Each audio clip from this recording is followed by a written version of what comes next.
إن الحمد لله نحمده ونستعينه من يهده الله فلا مضل له ومن يضلله فلا هادي له وأشهد أن لا إله إلا الله وحده لا شريك له وأشهد أن محمدا عبده ورسوله أما بعد வலைக்கும் அஸ்ஸலாம் வரஹ்மத்துல்லாஹி வபரகாத்துஹ்.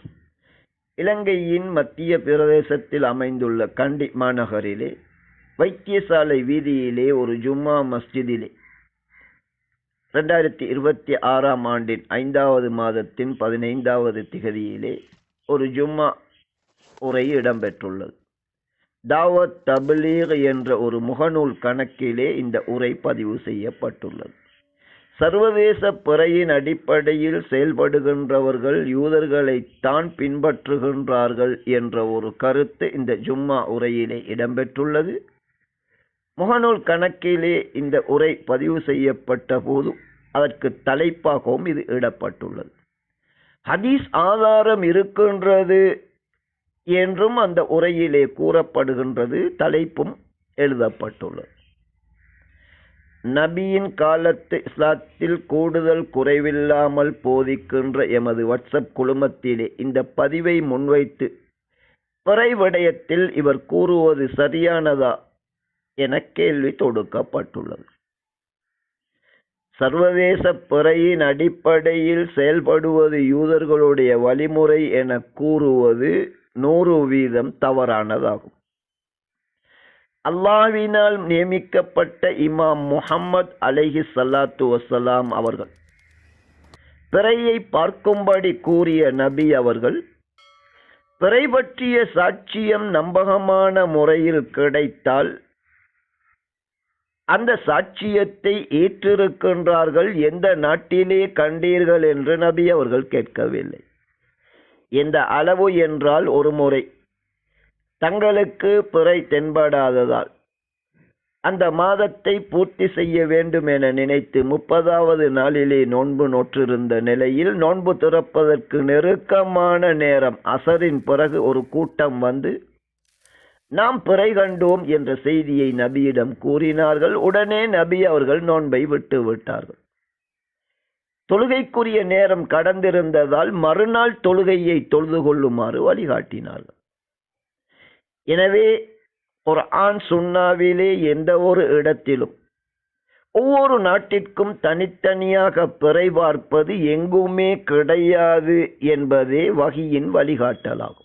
சுவனம் செல்லும் முஸ்லிம்கள் என்பவர்கள் நிச்சயமாக ஒரு இமாமின் கீழ் வஹியை பின்பற்றுவதற்கு ஒன்றுபட்டவர்களாக இருக்க வேண்டும் என்பதே குர்ஆன் சுன்னாவின் அடிப்படை போதனையாகும்.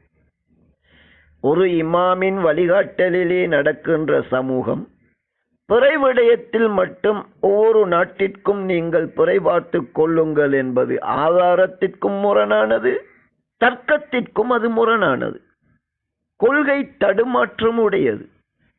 1948 வரைக்கும் இந்தியா, பாகிஸ்தான், பங்களாதேஷுக்கு ஒரு பிறை போதுமானது.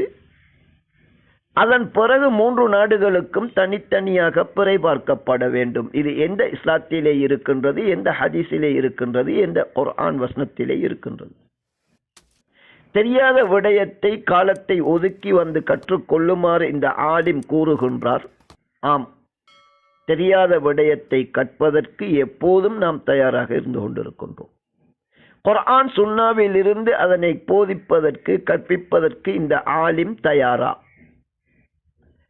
ஒவ்வொரு நாட்டிற்கும் தனித்தனியாக பிறை பார்க்கப்பட வேண்டும் என கூறுகின்ற எந்த ஆலிமாக இருந்தாலும் சரி, எந்த மதுஹப், எந்த இயக்கம் அல்லது எந்த ஜமியத்துல் உலமாவை சேர்ந்தவராக இருந்தாலும் சரி, குர்ஆன் சுன்னாவில் இருந்து இதனை நிரூபிக்க முடியும் என்றால் அதனை ஏற்பதற்கு நாம் தயாராக இருக்கின்றோம் என்பதை தெளிவாக நபி வழியிலே நடக்கின்ற ஜமாஅத்துல் முஸ்லிமீன் ஆகிய நாம் மிக தெளிவாக கூறுகின்றோம்.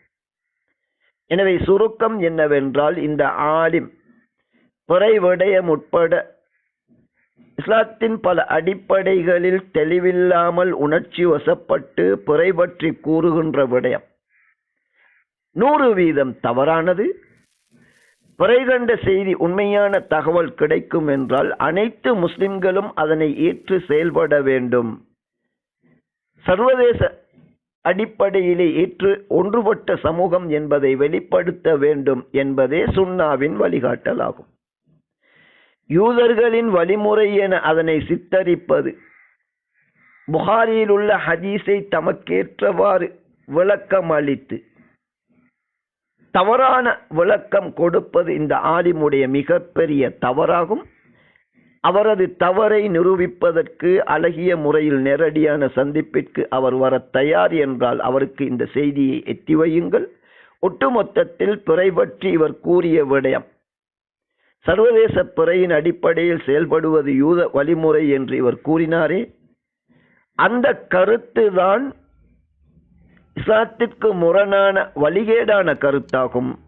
முடியுமானவரை சர்வதேச பிறையின் அடிப்படையில் செயல்படுவதே வகி எமக்கு காட்டுகின்ற நேர்வழி ஆகும்.